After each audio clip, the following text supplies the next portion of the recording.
Song चकित था। उसने अपनी कृपाण को हवा में घुमाया और चिल्लाया, 10,000 साल स्वर्ग और पृथ्वी हमेशा के लिए मौजूद हैं। केवल मैं अमर, सुंदर पहाड़ और नदियां हूं।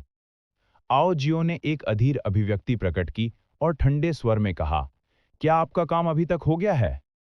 एक सफेद रोशनी की झलक थी और वो कॉलेज प्रवेश परीक्षा के बीच में दिखाई दी।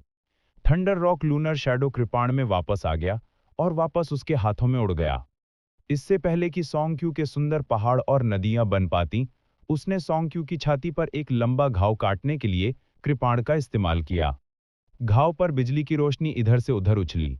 सोंग की मार्शल तकनीक बाधित हुई और वो और भी अधिक चोटें खाईं। उसने एक कौर खून की उल्टी की और जल्दी से पतंग की तरह जमीन पर गिर गया, जिसकी डोरी कट गई। बैंग! आओ जियो की आकृति एक भूत की तरह थी जब वो सोंग के पीछे दिखाई दी। उसने एक किक मारी और सोंग को हवा में उड़ते हुए भेजा। फिर जैसे ही वो उतरने वाला था, वो फिर से प्रकट हुई और उसे फिर उड़ने के लिए भेज दिया। ये बार बार दोहराया गया। हर बार जब वो एक किक भेजती थी, तो सोंग एक कौर खून की उल्टी करता था। लंबे समय के बाद आओ जियो आखिरकार रुक गया। सोंग का शरीर अब एक रबड़ की गेंद की तरह जमीन पर भारी हो गया। एक जोरदार धमाका हुआ और धूल उड़ गई। सोंग का शरीर संघर्ष करना बंद करने से पहले कुछ बार जमीन पर उछला। केवल इसी समय सोंग को एहसास हुआ कि वो आओ जियो के लिए मैच नहीं था। उन्होंने जिस दुश्मन का सामना किया था, वो संभवतः एक शिखर मार्शल सम्राट था। दूसरे पक्ष को उसकी बिल्कुल भी परवाह नहीं थी। उसका माउंट ताई दमन, जेडाइट पर्वत और सुंदर पहाड़ और नदियां सभी उसकी आंखों में खेल था। वो बस उसके साथ खिलवाड़ कर रही थी। जब सोंग ने आओ जियो को धीरे धीरे चलते भी देखा, तो उसके दिल में डर महसूस होने लगा। उसके दिल में मौत की आभा उभर आई। उसने अपने शरीर को हिलाया और लगातार पीछे हटने लगा। वो जोर से कहा, मुझे मत मारो, मैं आगे कभी भी महारंग्यून चोटी पर कोई डिजाइन करने की हिम्मत नहीं करूंगा। एक पीक मास्टर ने वास्तव में अर्जुन देव से दया की भीख मांगी। दूर से कई स्वर्गीय कृपाण शिखर के आंतरिक शिष्य सभी आश्चर्यचकित थे। वो सभी अपने दिल में सोंग को हे दृष्टि से देखते थे। वो बहुत रीढ़ विहीन था। भीड़ में कुछ शिष्य ब्यून पीक की वर्दी पहने हुए थे। जब उन्होंने ये दृश्य देखा, तो वो सभी शर्मिंदा हो गए। अगर उनका पीक मास्टर इतना रीढ़ विहीन होता, तो भविष्य में दूसरों का सामना नहीं कर पाते। डिंग डिंग डैंग! अचानक आसमान से आ रहे जीथर की मधुर ध्वनि आई। सभी प्रकार के वाद्य यंत्र एक साथ मिश्रित हो गए, एक स्वर्गीय ध्वनि देते हैं। इसने किसी न किसी कारण से सबको सहज महसूस किया। जब उन्होंने ऊपर देखा, तो उन्होंने बादलों से घिरा एक क्रिस्टलीय युद्ध जहाज देखा। दूर से आ रहा संगीत रुका नहीं। एक पल में वो क्षितिज से भीड़ की आंखों तक पहुंच गया। बादलों के बीच से गुजरते जहाज के धनुष से एक उत्कृष्ट लड़की उड़कर आई। वो एक परी की तरह थी जब वो धीरे धीरे आकाश से नीचे उतर रही थी। जब सोंग ने इस व्यक्ति को देखा, तो उसने खुशी की अभिव्यक्ति प्रकट की। उसने जोर से कहा, मार्शल आंटी शेन, जल्दी आओ और मुझे बचाओ। इस व्यक्ति ने अपने वरिष्ठों को नाराज किया है, अपने मालिक को धोखा दिया है और ब्यून पीक के पीक मास्टर पर हमला किया है। वो पहले ही एक बड़ा अपराध कर चुका है। निर्लज्ज! जब सभी ने ये सुना, तो ये शब्द तुरंत उनके दिल में प्रकट हो गए। एक प्रतिष्ठित पीक मास्टर, एक शिखर मार्शल किंग वास्तव में युवा पीढ़ी को दबाने के लिए संप्रदाय के नियमों का उपयोग करने के लिए कम हो गया। स्वर्गीय कृपाण मंडप के 10,000 साल के इतिहास में इतना बेशर्म पीक मास्टर कभी नहीं हुआ था। उसने स्वर्गीय कृपाण मंडप का पूरी तरह चेहरा खो दिया था। आकाश में फेरी जैसी लड़की ने जब ये दृश्य देखा, तो वो मदद नहीं कर सकी और थोड़ा भौहें चढ़ा ली। इससे पहले जब उसने तंचल को ये बताने के लिए मजबूर किया कि वो घायल क्यों है, तो वो तुरंत वहां पहुंच गई। वो सोंग के स्वभाव को अच्छी तरह से समझती थी। उसने मूल रूप से ये सोचा था कि वो सोंग को महारंग्यून पीक के लिए चीजों को मुश्किल करने से रोकने के लिए दौड़ पड़ी। लेकिन उसे उम्मीद नहीं थी कि स्थिति इस तरह होगी। ये उसकी अपेक्षा के बिल्कुल विपरीत था। आओ जियो ने अपना सिर उठाकर इस व्यक्ति की ओर देखा। उसने दूसरी बार उसकी ओर नहीं देखा। वो जानती थी कि उसके पास अब सोंग को मारने का मौका नहीं है। वो मुड़ी और ललिता की ओर चल दी, जो जमीन पर पड़ी थी। ललिता तलवार को सुनती थी और अपने गंभीर रूप से घायल शरीर के साथ उसके साथ संवाद करती थी। वो वर्तमान में बहुत कमजोर थी। अगर उसे उचित उपचार नहीं मिला, तो वो अपनी कुछ खेती भी खो सकती है। आओ जियो ने अर्जुन देव के शरीर को नियंत्रित किया और ललिता के पास चल दिया। सुमेर वर्मा के स्तब्ध नजरों के नीचे उसने ललिता को अपने आलिंगन से उठा लिया। ललिता इस समय बेहद कमजोर थी। भले ही वो विरोध करना चाहती हो, तो उसके पास आओ जियो के हाथों से मुक्त होने के लिए संघर्ष करने की ताकत नहीं थी। वो अर्जुन देव की ओर अपनी आंखों में संदेह के साथ देखे बिना नहीं रह सकी। अर्जुन देव को यहाँ पर एक बुरा पूर्वाभास हुआ था। इसी समय उन्होंने पूछा, एओजियो तुम क्या करने की कोशिश कर रही हो? सी। आओजियो ने दोनों की आवाज को अनदेखा कर दिया। उसने ललिता के होठों पर अपने होंठ रखे। उसके होठों के बीच एक सुनहरी रोशनी खिल गई और धीरे धीरे ललिता के मुंह में बहने लगी। यह स्वर्ग और पृथ्वी का सबसे शुद्ध तत्व था। इसमें असीम जीवन शक्ति और कई अन्य लाभ थे। लानत! एओजियो तुम क्या मुझे मारने की कोशिश कर रहे हो? नहीं, मैं किसी को बचाने की कोशिश कर रहा हूं। तुम्हारी ये कहने की हिम्मत कैसे हुई? लेकिन तुम अपनी जीभ क्यों बाहर निकाल रहे हो, कमीने? मैंने पहले कभी चुम्बन नहीं किया था, इसलिए मैं कुछ मदद नहीं कर सकी और मैंने इसे आजमा लिया। चुप रहो। लाभ प्राप्त करने के बाद भी तुम निर्दोष एक्टिंग करने की कोशिश कर रहे हो। ललिता ने आंखें फाड़कर अर्जुन देव की ओर देखा। उसकी निगाहों में आश्चर्य था। अर्जुन देव ने उसकी निगाहों को देखा और उसके भाव को स्पष्ट रूप से देख सका। वो उसकी अभिव्यक्ति को स्पष्ट रूप से देख सकता था, लेकिन वो अपने शरीर को हिला नहीं सकता था, इसलिए वो कुछ भी महसूस नहीं कर सकता था। आओजियो ने अर्जुन देव के शरीर को नियंत्रित किया और ललिता के होठों को छोड़ दिया। आवाज तेज नहीं थी, लेकिन पहाड़ की तलहटी में बहुत शांत थी। हालांकि ये आसपास के स्वर्गीय कृपाण मंडप के आंतरिक शिष्यों के दिलों में एक भारी बम विस्फोट की तरह था। अचानक इन लोगों का दिल चकनाचूर हो गया। हर कोई जानता था कि स्वर्गीय कृपाण मंडप में 3 देवियां थीं। Young pavilion master Rajesh Chandra, Z मैडन peak की चंचल और महान रंगी युन पीक की ललिता। हालांकि ललिता के पास पिछले 2 की तरह कई अनुयायी नहीं थे, लेकिन ऐसा केवल इसलिए था क्योंकि उसका स्वभाव बहुत उग्र था। हालांकि ललिता की खूबसूरती को नकारने की हिम्मत किसी ने नहीं की। उसका स्वभाव एक परिपक्व आकर्षण से भरा था। उनका आकर्षण कुछ ऐसा नहीं था जिसकी तुलना राजेश चंद्रा या चंचल जैसी अनुभवहीन लड़कियों से की जा सके। हर एक आदमी के दिल में एक दबंग बड़ी बहन का सपना होता था। यह ललिता का पहला चुंबन होने चाहिए। शुरुआती झटके के अलावा सभी ने अर्जुन देव को अलग अलग निगाहों से देखा। वे निर्विवाद ईर्ष्या और घृणा से भरे हुए थे। एक जोरदार धमाके के साथ उनके दिल पूरी तरह से चकनाचूर हो गए। एओजियो ने आनंद की अभिव्यक्ति प्रकट की। भीड़ की नजर में यह जितना मनहूस हो सकता था उतना था। सब कुछ खत्म हो गया है। भविष्य में हमारे स्वर्गीय कृपाण मंडप में केवल 2 देवियां होगी। वास्तव में यह बच्चा बहुत बेईमान है। अगर आपने उसे चूमा तो ठीक है, लेकिन आपको इतनी मनहूस अभिव्यक्ति क्यों दिखानी पड़ी? मुझे इससे नफरत है। काश यह मैं होता। यह सीनियर सिस्टर ललिता का पहला चुंबन है। एक पल की चुप्पी के बाद भीड़ में हंगामा मच गया। जिस तरह से उन्होंने अर्जुन देव को देखा, वे ईर्ष्यालु और घृणित भावों से जानलेवा निगाहों में बदल गए। हालांकि भीड़ को पता नहीं था कि अर्जुन देव चुप्पी में तड़प रहे थे। उसने पहले ही कोसना शुरू कर दिया था। अगर उसे कुछ महसूस होता तो ठीक था। हालांकि उसे कुछ महसूस नहीं हुआ। उसका पहला चुंबन ऐसे ही चला गया था। वह एओजियो के लिए बलि का बकरा बन गया था। ट्रैशी मास्टर, जल्दी से जल्दी तलवार को सुनना और उसके साथ संवाद करना समझना याद रखना। इस तरह मैं बाहर आ सकूंगा और कभी कभी खेल सकूंगा। इसके अलावा जल्दी से जल्दी यूनिवर्स रिंग में टूटी हुई तलवार को परिष्कृत करना याद रखना। एओजियो की हंसमुख आवाज कुछ थकी हुई लग रही थी। उसके बोलने के बाद अर्जुन देव को चक्कर आ गए। उसने अपने शरीर पर नियंत्रण हासिल कर लिया। उसने अपनी बुद्धि को ठीक किया और जल्दी से ललिता को जाने दिया। जब उसकी नजर उसके खून से भरे चेहरे पर पड़ी तो उसने पाया कि उसकी पलकें मदद नहीं कर सकती थीं, कि थोड़ी कांप रही थीं। ऐसा लगता है कि बड़ी बहन रुयू उतनी शांत नहीं है जितना उन्होंने कहा था। अर्जुन देव ने अपने दिल में आह भरी। वह नहीं जानता था कि यह आशीर्वाद है या आपदा। वह भविष्य में इसका सामना कैसे करेगा। पास सी सॉन्ग क्यू जो ज्यादा दूर नहीं था, उसने रहस्यमयी महिला से औषधीय गोली मांगी। उसके चेहरे पर दर्द की अभिव्यक्ति आखिरकार थोड़ी कम हो गई। इस समय उसने महसूस किया कि अर्जुन देव के शरीर पर जो भयानक आभा थी वह पूरी तरह से गायब हो गई है। यह स्पष्ट था कि वह जिस स्थिति में था वह गायब हो गई थी। जब सॉन्ग क्यू ने आज के अपने अपमान के बारे में सोचा तो उसे बहुत दुखी महसूस हुआ। उसने देखा कि अर्जुन देव उस पर ध्यान नहीं दे रहे हैं, तो उसके आंखों में एक जानलेवा इरादा दिखाई दिया। अर्जुन देव का शरीर हवा में उछल गया और उन्होंने कृपाण को जमीन पर उठा लिया। एक सफेद रोशनी की चमक थी और सॉन्ग क्यू पहले ही अर्जुन देव के पीछे आ चुका था। उसने कृपाण को अपने हाथ में उठाया और उसे बेरहमी से अर्जुन देव की पीठ पर घुमा दिया। जब आसपास की भीड़ ने यह दृश्य देखा तो वे दंग रह गए। यह सॉन्ग क्यू बहुत बेशर्म था। उसने वास्तव में एक जूनियर पर चुपके से हमले का प्रयोग किया।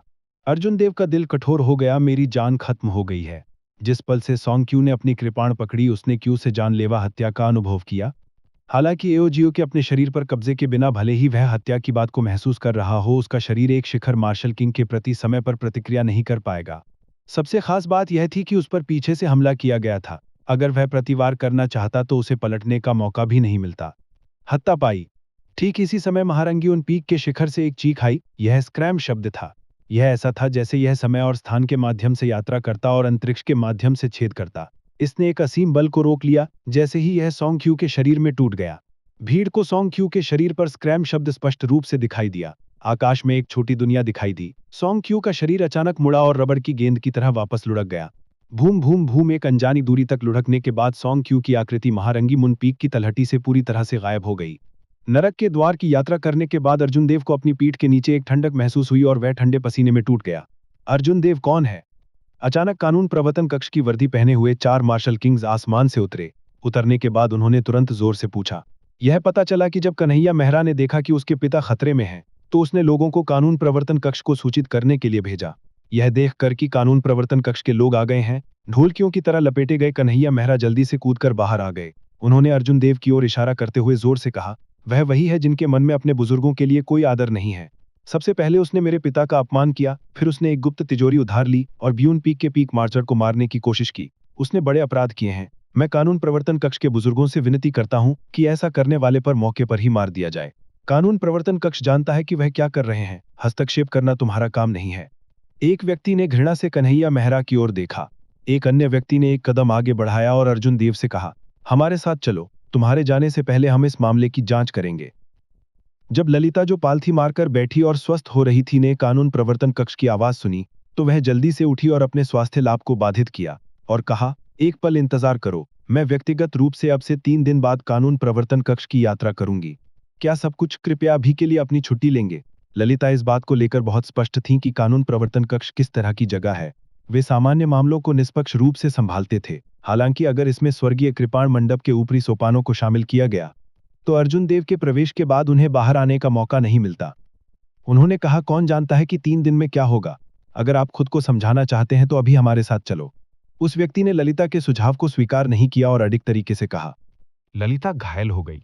स्वाभाविक रूप से वह अब उनका अनुसरण नहीं कर सकती थी।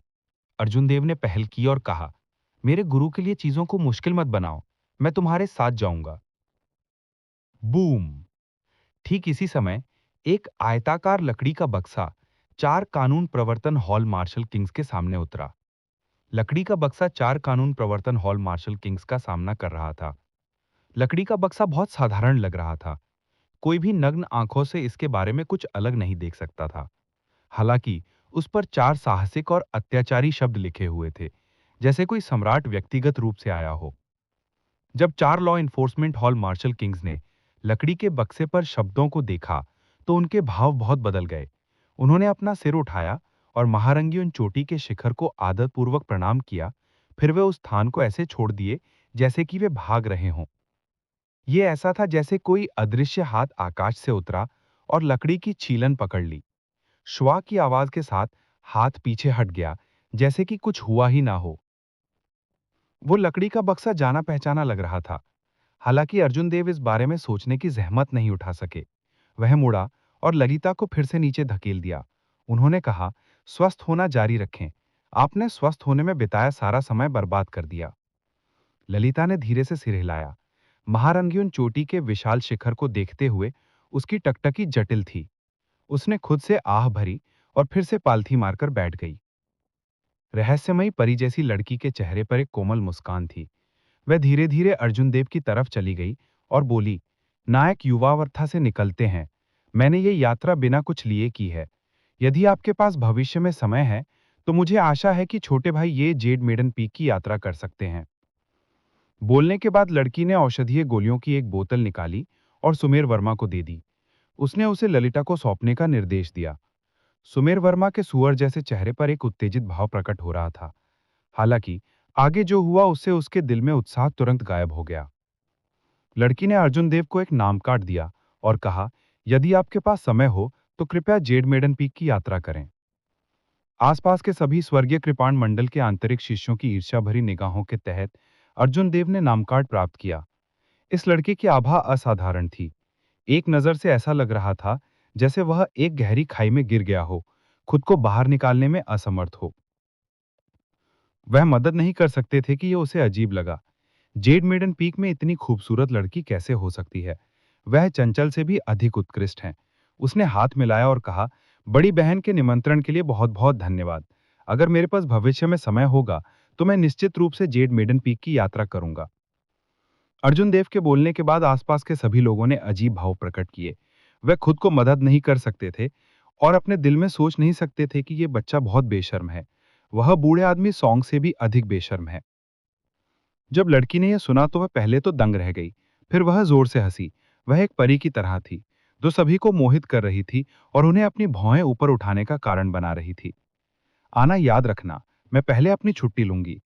लड़की के बोलने के बाद वह तैरकर वीयू जहाज पर लौट आई और आकाशी संगीत फिर से बज उठा। परी धुंधले मय मेघ का जहाज पर सवार हुई और धीरे धीरे सबकी नजरों से ओझल हो गई।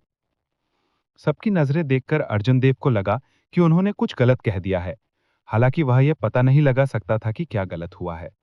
वह सुमेर वर्मा को देखे बिना नहीं रह सका। सुमेर वर्मा अर्जुन देव के कान के करीब गए और धीमी आवाज में बोले, वह पहले हमारी पुरखही मार्शल आंटी थी। वह 200 साल से अधिक उम्र की हैं। स्वर्गीय कृपाण मंडल में वह एक अनसंख्य रहा हैं। भले ही अर्जुन की त्वचा शहर की दीवारों से मोटी थी, इस समय वह शर्माए बिना नहीं रह सका। उसने वास्तव में 200 वर्षीय पुरखई मार्शल आंटी सुमेर वर्मा को बड़ी बहन कहा था। यह मजाक बहुत बड़ा था। सुमेर वर्मा ने आगे कहा, मार्शल आंटी ने वास्तव में व्यक्तिगत रूप से मुझे औषधीय गोली सौंपी थी। वह मेरे बारे में बहुत कुछ सोचती हैं। भविष्य में जब मैं मिस जिनियून का पीछा करूंगा तो मैं आधे प्रयास से दोगुने परिणाम प्राप्त करने में सक्षम हो जाऊंगा। हालांकि जब उन्होंने अर्जुन देव को अपनी गोद में नाम कार्ड रखते देखा तो उनके दिल में गर्व तुरंत गायब हो गया। वह केवल आह भर सके, तुलना घृणित है। क्योंकि आसपास के शिष्यों के पास देखने को कुछ नहीं था तो वह सभी चले गए। इस युद्ध के बाद अर्जुन देव का नाम पूरे स्वर्गीय कृपाण मंडल में जरूर फैल जाएगा। उन्होंने न केवल ब्यून पीक के मार्शल किंग को हराया, बल्कि जेड मेडन पीक की पैतृक मार्शल आंटी से व्यक्तिगत निमंत्रण भी प्राप्त किया। पिछले कुछ 100 सालों में अर्जुन देव के रूप में कोई भी इतना महान नहीं था। सबके चले जाने के बाद अर्जुन देव और सुमेर वर्मा ललिता की देखभाल करने के लिए पीछे रह गए, जो स्वस्थ होने के बीच में थी। सूरज पूरी तरह से क्षितिज में गायब हो गया। रात आखिरकार उतर गई। ललिता की चोटें स्पष्ट रूप से बहुत गंभीर थीं। उनकी आंतरिक चोटों के अलावा और भी भयानक बाहरी चोटें थीं। उसका शरीर विभिन्न गहराई की कृपाण घावों से ढका हुआ था। वह बहुत भयानक लग रहा था। इस बार ललिता कम से कम आधे महीने के बिना पूरी तरह से ठीक नहीं हो पाएगी। इसके अलावा उसके शरीर पर इतने सारे निशान होने के कारण यह बहुत भद्दा होगा। अचानक अर्जुन देव को खेती के संग्रह में औषधीय गोलियों के बारे में सोचा। महिलाओं के लिए एक ब्यूटी नरिशिंग पिल थी। उसका सेवन करने के बाद निशान हटाना सिर्फ एक अतिरिक्त कार्य था। सबसे महत्वपूर्ण बात यह है कि महिला की त्वचा को पानी की तरह सफेद और चिकना बनाना। इसके अलावा प्रभाव 40 वर्ष तक रह सकता है। लेकिन उसे बहुत सारी जड़ी बूटियों की जरूरत थी। उन्हें ढूंढना बहुत परेशानी होगी। अर्जुन देव को याद आया कि सुमेर वर्मा ने कहा था कि स्वर्गीय कृपाण मंडल में एक महान औषधीय जड़ी बूटियों का भंडार है। तो उसने पूछा, सुमेर, स्वर्गीय कृपाण मंडल की औषधीय जड़ी बूटियां कहाँ हैं? सुमेर वर्मा ने जवाब दिया, वह जेड मेडन पीक पर है। वहां एक विशाल औषधीय क्षेत्र है। दुनिया की लगभग सभी औषधीय जड़ी बूटियां वहीं उगाई जाती हैं। तुम इस बारे में क्यों पूछ रहे हो? जब अर्जुन देव ने यह सुना तो उसे मन ही मन खुशी हुई। उसने जल्दी से पूछा, मैं इन्हें कैसे खरीद सकता हूं? Spirit stones? Merit points. Spirit stones का संप्रदाय में कोई उपयोग नहीं है। सुमेर वर्मा ने तुरंत जवाब दिया, स्वर्गीय कृपाण मंडल में ये सबसे बुनियादी चीजें थी। अगर वह कुछ समय के लिए यहां रुका तो उसे पता चल जाएगा। Merit points. अर्जुन देव ने कहा, यह क्या है? मैं इतने लंबे समय से यहां हूं, मैंने इसके बारे में कभी नहीं सुना। सुमेर वर्मा ने धीरे से मुस्कुराते हुए कहा, आप हमेशा द्वंद्व युद्धों के मैदानों में प्रशिक्षण ले रहे थे और बाहर कभी नहीं गए। आप संभवतः कैसे जान सकते हैं? हेवन व्यूइंग प्लेटफॉर्म में एक हॉल है जो मिशन देता है। आंतरिक शिष्य द्वारा वहां अपने मिशन पूरा करने के बाद वह अपने योगदान अंक प्राप्त कर सकते हैं। इन योगदान अंकों के आत्महत्या लेन देन, स्पिरिट स्टोन्स, औषधीय गोलियों, विभिन्न उम्र की औषधीय जड़ी बूटियों, युद्ध कवच, आत्मा के हथियार, मार्शल टेक्निक और खेती की तकनीकों के लिए किया जा सकता है। खेती से संबंधित लगभग किसी भी चीज का आदान प्रदान किया जा सकता है। पर्याप्त योगदान अंक मिलने के बाद आप अपनी जरूरत की जड़ी बूटियों का आदान प्रदान करने के लिए जेड मैडन पीक पर जा सकते हैं। हालांकि मैं देखता हूं कि पैतृक मार्शल आंटी आपके बारे में बहुत अच्छा सोचती हैं। शायद आप उस पर एक एहसान कर सकते हैं। उन दोनों ने बात करना बंद कर दिया। अर्जुन देव ने गहरी सोच में प्रवेश किया। ऐसा लगता है कि स्वर्गीय कृपाण मंडप उतना सरल नहीं है जितना मैंने सोचा था। पहले से ही एक पूर्ण आंतरिक प्रणाली है। हालांकि यह सामान्य है। ये एक संप्रदाय है जो हजारों वर्षों से अस्तित्व में है। अगर उनके पास पूरी व्यवस्था भी नहीं है तो ये अजीब होगा। आधी रात को सुमेर वर्मा को नींद आने लगी। अर्जुन देव ने देखा कि पहाड़ की तलहटी में कोई खतरा नहीं है, इसलिए उन्होंने सुमेर को सोने दिया। वह यहाँ अकेले ही पहरा दे रहा था। जब अर्जुन देव ललिता के पास बैठे तो ठंडी हवा धीरे धीरे चली।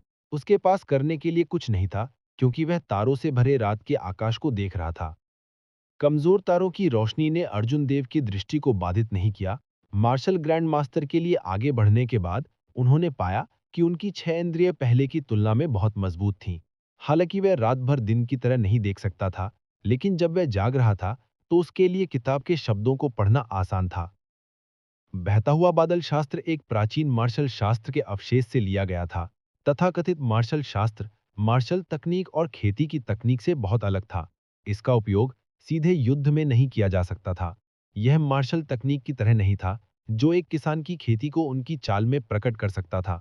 यह खेती की तकनीक की तरह भी नहीं था जो एक कृषक को उसकी खेती को बढ़ाने के लिए आध्यात्मिक ऊर्जा को अवशोषित करने में मदद कर सकता था। मार्शल इवेंजल उनके पिछले जीवन के पौष्टिक जीवन शास्त्रों के समान था। इसका उपयोग मुख्य रूप से एक कल्टीवेटर के शरीर में सार को विनियमित करने के लिए किया जाता था। इसे और स्पष्ट रूप से कहें तो यह कल्टीवेटर के सार को अराजक होने से रोकना था और खेती के बाद निडर की स्थिति में प्रवेश करने के बाद हुआ करता था। मार्शल किंग से नीचे के काश्तकारों के लिए मार्शल शास्त्र बहुत उपयोगी नहीं था। ऐसा इसलिए था क्योंकि शरीर में सार निडर क्यू जैसी स्थिति उत्पन्न नहीं करेगा। हालांकि अर्जुन देव के लिए यह बहुत फायदेमंद था। उन्होंने अधिक से अधिक मार्शल तकनीकों का अनुकरण करने के लिए बैटल सेज ओरिजिन्स के चेंजिंग कैरेक्टर फॉर्मूला का इस्तेमाल किया। प्रभाव अभी तक इतने अच्छे नहीं थे। भविष्य में अगर वह उन्हें उन मार्शल तकनीकों के साथ सामंजस्य नहीं कर सकता था जो उसने सीखी थी, तो यह एक बड़ी समस्या होगी। अगर अर्जुन देव अभी बरसाती दिन की तैयारी करते तो उन्हें भविष्य में इस समस्या के बारे में चिंता करने की जरूरत नहीं थी। एक अज्ञात समय के बाद जैसे ही अर्जुन देव अपनी आंखें खुली रखने के लिए संघर्ष कर रहे थे, ललिता ने अचानक अपनी आंखें खोली और खड़ी हो गईं। अर्जुन देव ने तुरंत प्रतिक्रिया व्यक्त की। उन्होंने खुशी से कहा, बड़ी बहन रुयू, आपकी आंतरिक चोटें अब तक बस कम हो जानी चाहिए ना? ललिता मंद मंद मुस्कुराई। उसने कहा, मेरे साथ एक जगह पर आओ। अर्जुन देव ने धीरे से सिर हिलाया और ललिता के पीछे पहाड़ की चोटी पर चले गए। ललिता ने अर्जुन देव को कई घुमावदार रास्तों से होकर गुजारा जिनके बारे में अर्जुन देव को जानकारी नहीं थी। अंत में वे एक गुफा के सामने रुक गए। अर्जुन देव ललिता के पीछे पीछे गुफा के अंदर चले गए। थोड़ी ही देर बाद उन्हें बुदबुदाते पानी की आवाज सुनाई दी। गर्म आर्द्र हवा गह गई। यहाँ गर्म पानी का झरना होना चाहिए, अर्जुन देव ने अपने दिल में अनुमान लगाया। हालांकि उसे समझ नहीं आ रहा था कि ललिता उसे यहाँ क्यों लाई थी। दरअसल कुछ देर चलने के बाद उन दोनों के सामने भाप के साथ एक गर्म पानी का झरना दिखाई दिया। भाप पानी की सतह में भेद गई। समय समय पर बुलबुले निकलते रहे। चारों तरफ मुड़ जाओ, ललिता ने धीरे से कहा। अर्जुन देव का चेहरा थोड़ा लाल हो गया। उसने कुछ अनुमान लगाया। ललिता ने अपने कपड़े उतारे, एक एक करके, फिर जोर से छींटे पड़ते ही वह गर्म पानी के झरने में गिर पड़ी। ललिता ने लेटने के लिए एक आरामदायक जगह ढूंढ ली। उसने अर्जुन देव से कहा कि अब तुम घूम सकते हो। अर्जुन देव को नहीं पता था कि ललिता क्या सोच रही है। वह इसका पता नहीं लगा सकता था। कुछ देर हिचकिचाने के बाद भी धीरे से मुड़ गया। थोड़ी देर बाद उसने देखा कि उसका खून बह रहा है। उसने महसूस किया कि उसका खून बह रहा है। धुंध के बीच ललिता के शरीर पर लगा खून पहले ही मिट चुका था। उसकी कामुकता पानी में हल्की दिखाई दे रही थी। यह अतुल्य रूप से आकर्षक था। इसने किसी को अपराध करने और तुरंत झपटने की इच्छा दी। नीचे आ जाओ, बातचीत के लिए मेरे साथ आओ। ललिता की आवाज बहुत अकेली लग रही थी। इसे सुनकर एक उजाड़ महसूस हुआ। इससे अर्जुन देव के दिल में जलती हुई ज्वाले तुरंत बुझ गई। पुट की आवाज के साथ अर्जुन देव नीचे कूद गया और एक बड़ा धमाका मचाया। फिर वह धीरे धीरे ललिता के सामने बैठ गया। जब ललिता ने स्थिति देखी तो वह जोर जोर से हंसने लगी। क्या तुम गर्म पानी के झरने में भीगते समय अपने कपड़े नहीं उतारते? अर्जुन देव ने मन ही मन मुस्कुराया। मैं उन्हें उतारना चाहता हूँ, परंतु तुम्हारे सामने ऐसा करने की हिम्मत कैसे करूंगा? वह केवल मुस्कुराकर कुछ कह सकता था, जिसका उसका मतलब नहीं था। यह ठीक है, मुझे इस तरह गर्म पानी के झरने में भीगने की आदत है। अगर मैं अपने कपड़े उतारूं, तो मैं असहज महसूस करूंगा। हंसने के बाद ललिता काफी बेहतर मूड में लग रही थी। उसने समझाया कि यह गर्म पानी का झरना कोई साधारण गर्म पानी का झरना नहीं है। यह जेड मैडन पीक में एक औषधीय झरने से उत्पन्न होता है। इसमें भीगने से आप अपनी बाहरी चोटों का तुरंत इलाज कर सकते हैं। जब मैं छोटी थी तो मुझे गर्म पानी के झरने में भीगना पसंद था। उस समय गर्म पानी के झरने में ज्यादा पानी नहीं था। मैं यहाँ कभी कभी आया करती थी। हालांकि मैं हर बार बहुत खुश थी। ललिता ने अपने चेहरे पर अत्यंत गर्म मुस्कान दिखाई।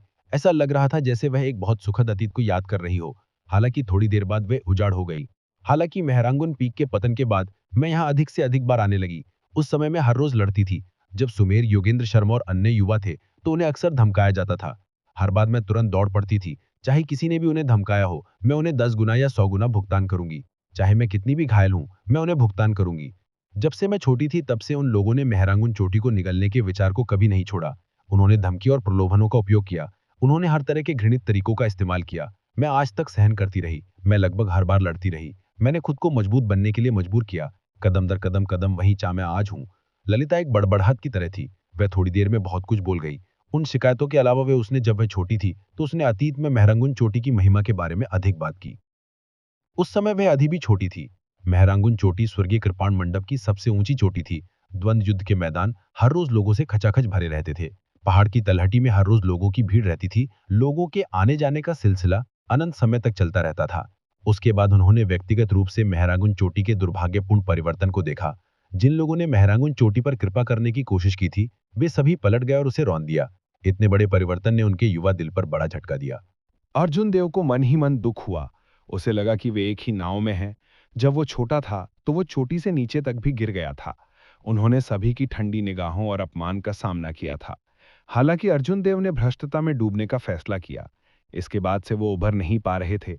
यदि अर्जुन देव का आगमन नहीं होता तो वो जीवन भर औसत दर्जे का होता। हालांकि ललिता ने यह सब अकेले ही उठाया था। वो कांटों के साथ गुलाब में बदल गई। उसका चरित्र तलवार की तरह तेज था। वे अपने दुश्मनों के प्रति निर्दयी थी और खुद के प्रति और भी निर्दयी थी। उसने अपने कमजोर पक्ष को अपनी कृपाण के नीचे छिपा दिया। किसी को भी इसे देखने नहीं दिया। लंबे समय तक इसे दबाए रखने के बाद उसने उन सभी शिकायतों और कष्टों को एक सांस में डाल दिया जो उन्होंने झेली थी। अंत में ललिता की आंखों के कोने नम हो गए। थोड़ी देर बाद उसके आंसू एक मुस्कान में बदल गए। इतने लंबे समय तक मेरे साथ चैट करने के लिए धन्यवाद। पहले वापस जाओ, मुझे थोड़ी देर के लिए अकेला रहने दो। हर किसी को बाहर निकलने की जरूरत थी, खासकर उन महिलाओं को जो मजबूत महिलाओं की तरह दिखती थीं। अगर वे अपने दिलों में एकांतवाद और अकेलेपन को बनाए रखते हैं तो वे निश्चित रूप से लंबे समय तक इससे पीड़ित होंगे। अर्जुन देव ने मन मन मुस्कुराया और धीरे धीरे उठ गए। उन्होंने पहले ही अपने दिल की इच्छाओं को एक तरफ फेंक दिया था। चूंकि उन्होंने अपना मिशन पूरा कर लिया था, इसलिए अब यहां रहने की कोई जरूरत नहीं थी। अर्जुन देव ने ब्रह्मांड की अंगूठी से साफ कपड़ों का एक सेट निकाला और उन्हें गर्म पानी के झरने के किनारे रख दिया। फिर वो बाहर कूद गया और गुफा के प्रवेश द्वार की ओर बढ़ गया। अर्जुन देव जानता था कि वो गुफा से बाहर निकलेगा और ललिता को फिर से देखेगा तो वो वापस उस कांटेदार गुलाब में बदल जाएगी। वो केवल अपने कृपाण जैसी उपस्थिति को प्रकट करेगी। वो अब एक छोटी लड़की की तरह नहीं होगी। अर्जुन देव को जाते देख ललिता के मन ही मन थोड़ी निराशा महसूस हुई। थोड़ी देर बाद वो फूट फूट कर मुस्कुराई और उसने अपना सिर हिला दिया। फिर उसने अपने पूरे शरीर को पानी में डुबो दिया। धुंधले गर्म पानी का झरना किसी को गर्म महसूस करता था। हालांकि किसी का दिल धीरे धीरे ठंडा हो गया। कुछ चीजें ऐसी थीं जो असंभव थीं। किसी को उनके बारे में नहीं सोचना चाहिए। अगली सुबह अर्जुन देव ने अपने हाथ में नाम काट रखा और इसके बारे में ध्यान से सोचा। अंत में उन्होंने जेड मेडन पीक की यात्रा करने का फैसला किया। यद्यपि औषधीय झरना ललिता के घावों के उपचार में तेजी ला सकता है, लेकिन यह निश्चित रूप से उतना प्रभावी नहीं होगा जितना कि औषधीय गोली जिसे वो परिष्कृत करने जा रहा था। हालांकि इस निशान और दाग रखने के मामले में यह निश्चित रूप से उतना अच्छा नहीं था जितना कि वो गोली बनाने जा रहा था। इस प्रकार उन्होंने अपनी जरूरत की सभी जड़ी बूटियों को लिख लिया और सुमेर वर्मा की तलाश में चले गए। जब सुमेर वर्मा ने सुना कि अर्जुन देव चाहते हैं कि वे उन्हें जेड मिडन पीक पर ले आएं, तो उन्होंने जल्दी से अपना सिर हिला दिया और कहा, मैं नहीं कर सकता।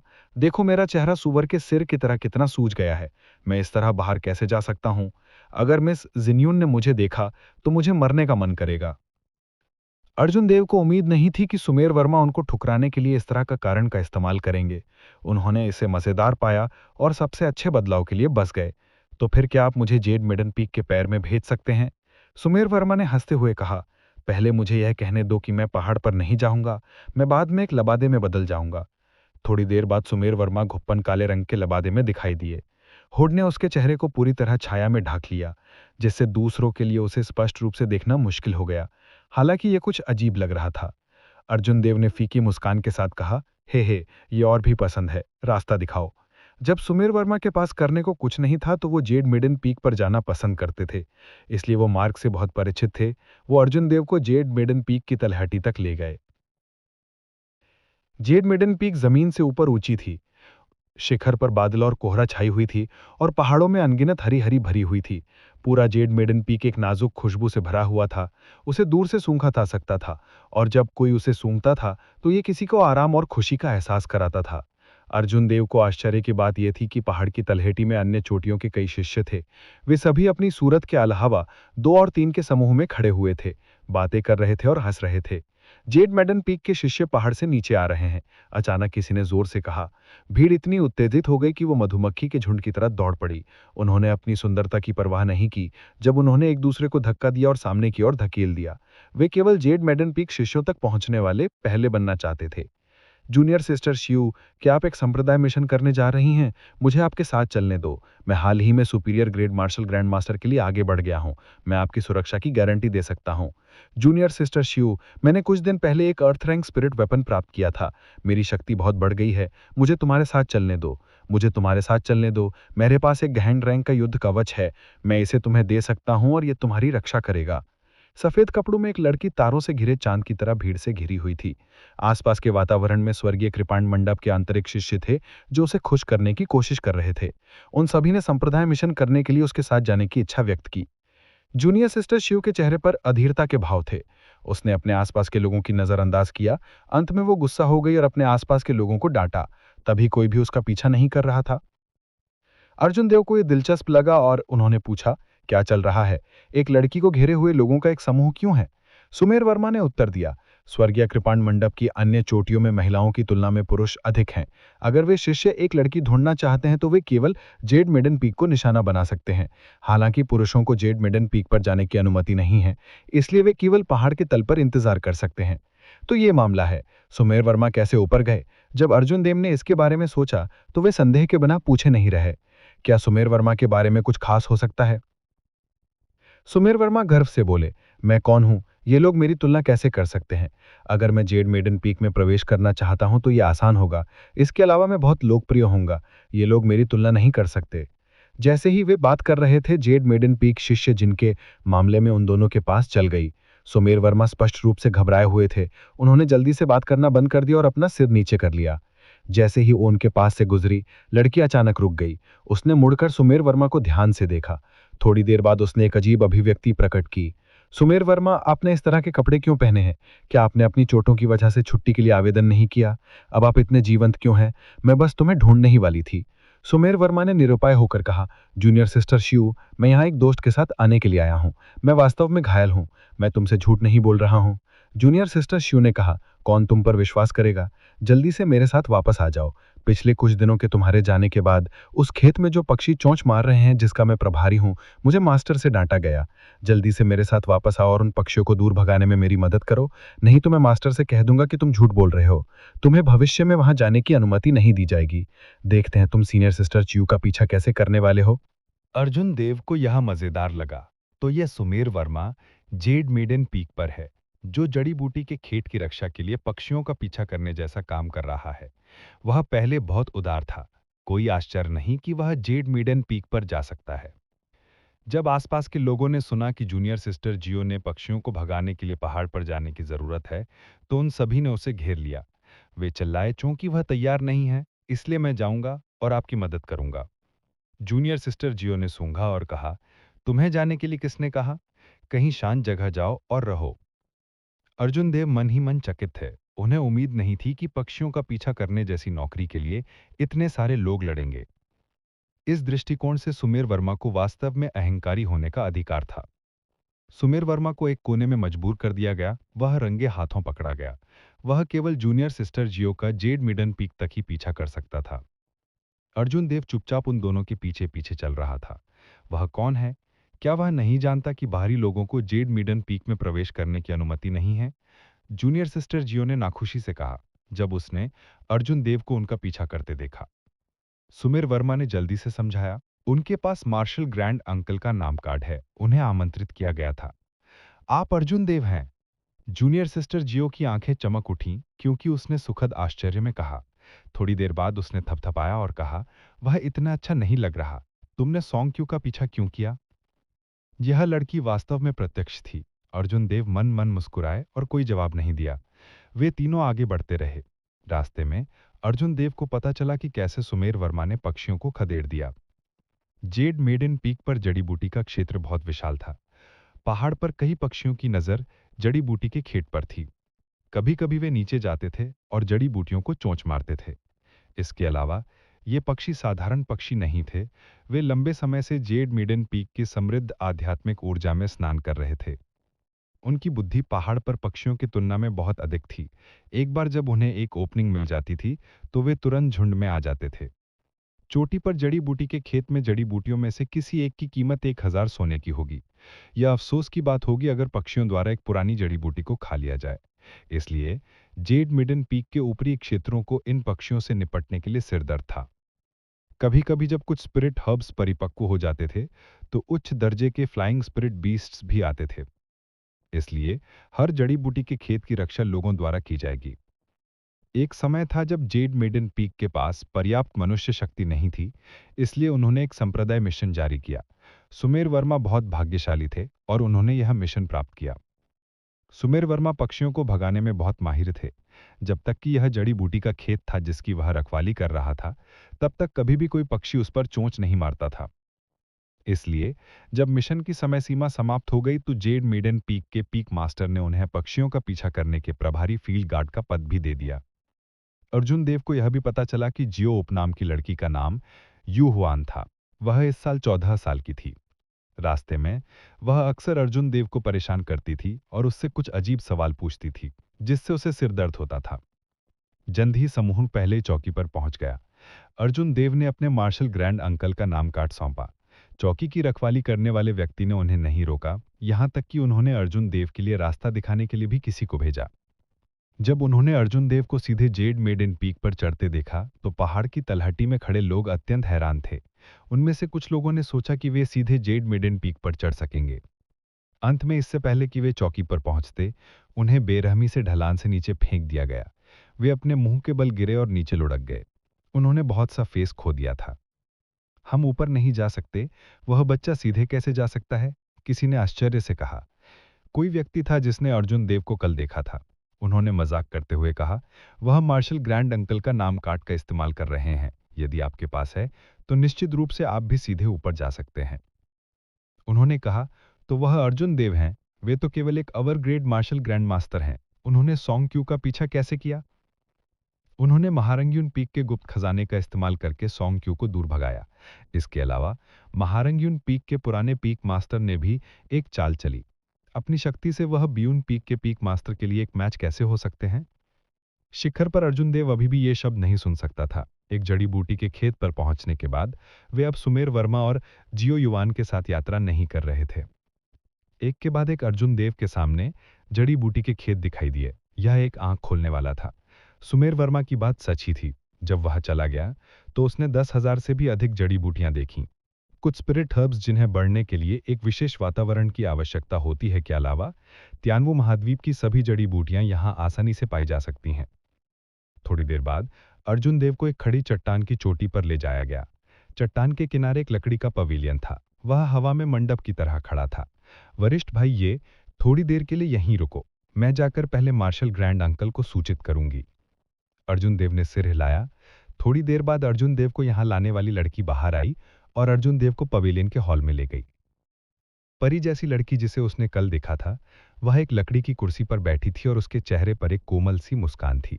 जब अर्जुन देव ने इस लड़की को दोबारा देखा, तब भी उन्हें यकीन नहीं हो रहा था कि वह पहले से ही 200 साल से अधिक की हो चुकी है।